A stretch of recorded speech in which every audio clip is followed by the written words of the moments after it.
भोपाल में Munshi Hussain Khan technical institute ने खवातीन को खुद कफील बनाने के लिए मुफ्त ट्रेनिंग प्रोग्राम का आगाज किया है। इसका मकसद कोरोना से मुतासरा खवातीन को खुद कफील बनाना है। समाज में खवातीन की बड़ी जरूरत के पेश नज़र इंस्टीट्यूट ने खवातीन को खुद कफील बनाने के लिए बैंकिंग क्लास शुरू की है, ताकि खवातीन घर पर रहकर ही अपना कारोबार शुरू कर सकें और अपने साथ अपने घर की भी किफालत कर सकें। गर्मियों की छुट्टी में खवातीन के लिए मुफ्त कोर्स इसलिए शुरू किया गया ताकि गर्मी की छुट्टियों का इस्तेमाल भी हो जाए और खवातीन को हुनर से भी आरास्ता किया जा सके। ये है कि वे बच्चियां जो हैं वो खुद कफील बन जाएं और जो कोविड की वजह से जो हालात हो गए उन हालात को मद्देनज़र रखते हुए मैंने ये तय करा कि हम बेकिंग क्लास चला के, और बेकिंग का आजकल बहुत ज़्यादा ही रिवाज हो गया है, वो बहुत ज़्यादा उस पर ऊंचाई पर जा रहा है। तो इस वजह से मैंने सोचा क्यों ना बच्चियां घरों पर हमसे सीखकर और घरों से बिजनेस करें और ख़ुद कफील बन जाएं। आज के दौर में देखा जाए तो पढ़ाई भी बहुत ज़रूरी है, लेकिन हमारी जो जनरेशन है उसका हाथ का हुनर भी आना चाहिए। तो ये जब मैं MHK में आई, मुझे ये दो चीज़ें नहीं आती थी, ना सिलाई आती थी ना बेकिंग का कोर्स आता था, लेकिन मैंने ये दो चीज़ें ऐसे वक्त में सीखी हैं जो कोरोना से हर इंसान परेशान हो गया। और ये ऐसी चीज़ें कि आप जब आपके पास कुछ भी नहीं है, पैसा वगैरह कोई ज़्यादा लागत का काम नहीं है, लेकिन ये आपको बहुत आगे तक ले जा सकता है। ये बेकिंग का कोर्स हुआ, सिलाई वगैरह का कोर्स हुआ, तो इसलिए मैंने ये सब चीज़ें सीखी। अभी ये 10 डेज़ की बेकिंग क्लासेस चल रही थी और सैडली कल लास्ट डे है। हम लोग को और सीखना था और भी करना था, बट जितना बेसिक सीखा उससे हम आगे भी बहुत कुछ कर सकते हैं। इतनी इम्पॉर्टेंट चीज़ें सिखा दी हैं कि अगर हम खुद से भी कुछ करना चाहें तो बहुत ईजीली कर पाएंगे, और ये सभी के लिए बहुत मीनिंगफुल है और हम लोग को बहुत फ़ायदा मिलेगा इस चीज़ से। जो घर में एज अ हॉबी यूज़ करना चाहते हैं इस चीज़ को करें, या फिर बिजनेस के हिसाब से तो ये बेस्ट। हिंदुस्तान की उज़्मा खान को अमेरिका की 6 यूनिवर्सिटी से 100% स्कॉलरशिप की पेशकश की गई है। उज़्मा खान जामिया मिलिया इस्लामिया की साबिक तालिबा हैं। तफसीलात के मुताबिक उज़्मा ने लेहाई यूनिवर्सिटी का इंतखाब किया है और अगस्त 2022 में ज्वाइन करेंगी। वायरलेस और सिग्नल प्रोसेसिंग तजुर्बागाह जहां उज़्मा ज्वाइन करने जा रही हैं, वो मौजूदा और मुस्तकबिल की टेक्नोलॉजीज पर इंतहाई तरक्की याफ्ता तहकीक कर रही है। कर्नाटक में राज्यसभा के इंतखाबात को लेकर कांग्रेस और जेडीएस के मुस्लिम नुमाइंदों में बहस जारी है। कांग्रेस ने मंसूर अली खान को अपना दूसरा उम्मीदवार बनाया है। जेडीएस के लीडर NM नूर अहमद ने कहा कि कांग्रेस ने मंसूर अली खान को अपना पहला उम्मीदवार क्यों नहीं बनाया। वहीं कांग्रेस के सीनियर लीडर UT कादिर ने कहा कि जेडीएस में कई मुस्लिम लीडर मौजूद हैं, राज्यसभा के लिए जेडीएस ने मुस्लिम लीडर को नुमाइंदगी क्यों नहीं दी। में अभी एक माइनॉरिटी का, मुस्लिम माइनॉरिटी का राज्यसभा कैंडिडेट है, और वो हमारा राज्यसभा में मुख्य सचेतक भी है। सो बहुत रिप्रेजेंटेशन माइनॉरिटी के लिए कांग्रेस कर्नाटक में ऑलरेडी दे दिया है।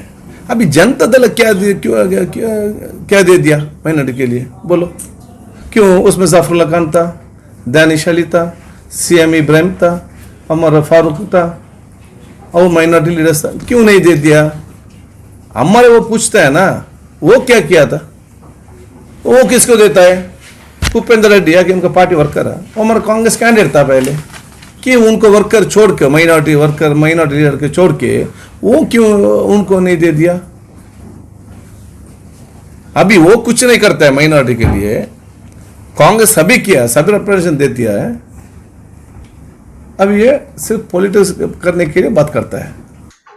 ये डालने से पहले अगर से हमारे वरिष्ठ से बात कर जो मामला सामने आएगा, इस मामले में आप हमारा साथ देने वाले हैं क्या, पूछकर अगर से मंसूर साहब को उम्मीदवार डालते तो ये मामला इतना दूर तक नहीं आता। अगर से ये मंसूर साहब को देना ही चाहते तो पहले मंसूर साहब को क्लियर मेजॉरिटी में राज्यसभा बना देते, दूसरे जगह पर जयराम रमेश साहब को रखते। ये इतना ही हमारे मुसलमानों के बारे में फिक्र करते हैं, जात्यातीता बोल के बताने वाले हैं, तो बताने वाले पहली वो सिलेक्शन में मंसूर साहब को सिलेक्शन करा देना था, पहला कैंडिडेट। फिर बाद में अगर से जयराम रमेश साहब को उतार कर हम जात्यतीता हम दोनों मुसलमानों को दिए, एमएलसी जब्बार साहब को दिए, राज्यसभा मंसूर खान को दिए, अब हम जयराम रमेश को तीसरा कैंडिडेट डाले हैं, हम मुसलमानों को 2 अपॉर्चुनिटी दिए हैं, आप इससे सपोर्ट करो बोले तो जब हमारे वरिष्ठ क्या डिसीजन लेने वाले। मजलिस हज उमरा दावत इस्लामी हिंद की जानिब से आज़मीन हज की रहनुमाई के लिए हज तरबियती इज्तिमा का इनेकाद किया गया। तरबियती इज्तिमा में मेहमान खुसूसी की हैसियत से मुंबई से अशरफ अत्तारी, अब्दुल माजिद अत्तारी को मदऊ किया गया। इस हज उमरा तरबियती इज्तिमा में अहराम बांधने का सही तरीका, हज उमरे की नियतें, उम्रे का तरीका, हज का तरीका, मदीना मुनव्वरा की हाजिरी के आदाब के अलावा दीगर ज़रूरी मालूमात फराहम की गई। इसके अलावा इसी मकाम पर अय्याम हज के पुरबहार मौसम में मनासिक हज की अदायगी का मुकम्मल तरीका और शरई मसाइल, दुआएं, ज़ियारत से मुताल्लिक तरबियत का सिलसिला और दीगर अहम उमूर के बारे में मालूमात दी गई। दावत इस्लामी हज व उम्रा जो हज पर आज़मीन हज जाते हैं, तो हज व उम्रा दावत इस्लामी का एक बाकायदा शोबा है और इसमें जगह जगह जो है तरबियती प्रोग्राम, सेशन, इज्तिमात ये हज व उम्रा के मुताल्लिक किए जाते हैं। इस तरबियती इज्तिमा में हज का तरीका सिखाया जाता है, हाज़िरी मदीना के आदाब बयान किए जाते हैं और भी बहुत कुछ इसमें सिखाया जाता है। अल्हम्दुलिल्लाह नांदेड़ शहर में भी ये हज व उम्रा का तरबियती इज्तिमा ये आज हुआ है और कसीर आशिकान रसूल ने इसमें शिरकत की है। आप तमाम से मेरी गुजारिश है कि आप जहाँ भी रहें, दावत इस्लामी जब भी ये इस तरह के इज्तिमात का इनेकाद करें, आप इसमें ज़रूर शरीक रहें, दावत इस्लामी का साथ दीजिए। दावत इस्लामी पूरी दुनिया भर में दीन की खिदमत कर रही है और इस दीन के काम में आपका भी भरपूर जो है वो साथ चाहिए। अलीगढ़ गंगा जमनी तहजीब का गहवारा है, यहाँ अमन व अमान कायम रखना सभी की जिम्मेदारी है, ये कहना है अलीगढ़ रीजन के डीआईजी दीपक कुमार का। वो आज कदीम शहर का दौरा कर हिफाजती इंतजामात का जायजा ले रहे थे। गौरतलब है कि शहर में मुसलसल फैल रही अफवाहों के बाद आज शहर की सड़कों पर पुलिस निकली और सभी को आपसी भाईचारे का दर्श दिया। कानपुर में पैदा हुए फिरकावाराना हालात के बाद पुलिस मुसलसल एहतियात से कदम उठा रही है।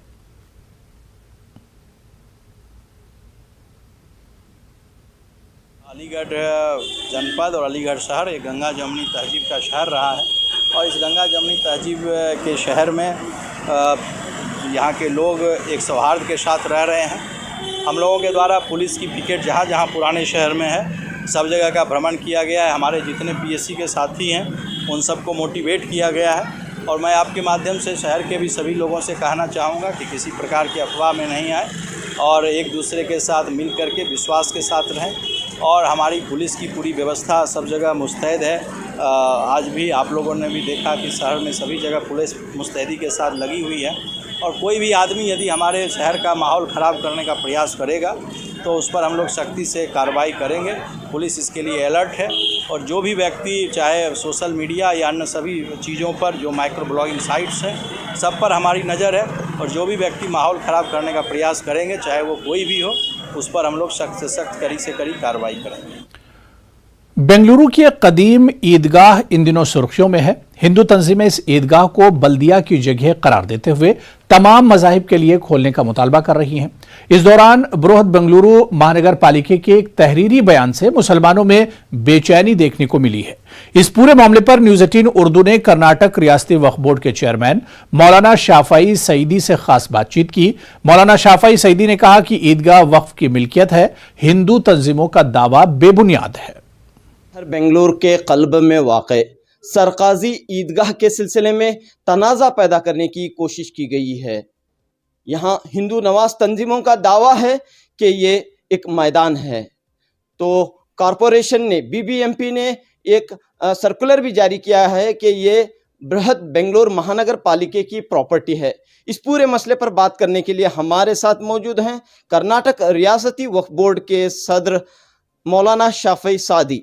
शफी सादी साहब, क्या ये बीबीएमपी की प्रॉपर्टी है या वक्फ की प्रॉपर्टी है? वक्फ की प्रॉपर्टी है, ज़माने से वक्फ का है। 10 एकड़ जगह थे उधर और कब्रिस्तान, ईदगाह और दरगाह पूरे थे और जैसा दूसरा जगह में कब्ज़ा हुआ था वैसा वो उधर भी कब्ज़ा होके अभी 2 एकड़ 5 गुंठा जगह है।